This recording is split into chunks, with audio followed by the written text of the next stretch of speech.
দেখো এটা একটা শিব মন্দির আমাদের বাড়ির পাশে, খুব সুন্দর মন্দিরটা। মাঝে মধ্যে যখন যাই তখন শিব মন্দিরটাকে ঘুরে আসি। এই যে আমরা বিকালবেলা বেরিয়ে পড়লাম একটা ছোট্ট দেওর আর ছেলেকে নিয়ে পার্লারে যাচ্ছি। অনেকদিন আইব্রো করানো হয়নি, তো তোমরা পার্লারে কে কী ট্রিটমেন্ট করাও আমাকে জানিও। আমি তো আইব্রো ছাড়া কিছুই করি না।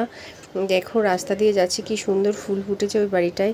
ওই যে সামনে যে বাড়িটা দেখা যাচ্ছে ওই বাড়িটা হচ্ছে পার্লার।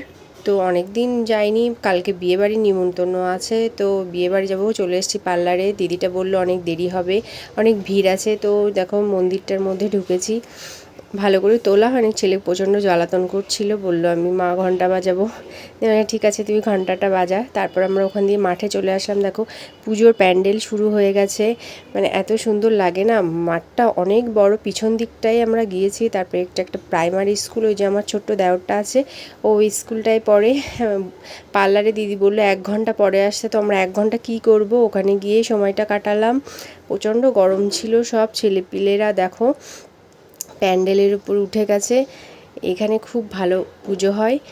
এবার দেখো আমরা চলে যাচ্ছি, 1 ঘন্টা হয়ে গেছে। তারপরে রাস্তার লাইটও দিয়ে দিয়েছে।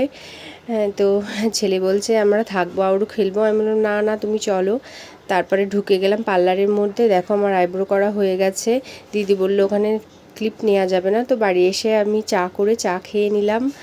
দেখো কেমন লাগলো ভিডিওটা অবশ্যই জানিও। আর তোমরা কে কে লাল চা খাও আমাকে জানিও। আমি তো লাল চা খাই, দুধ চা খাই না। Thank you.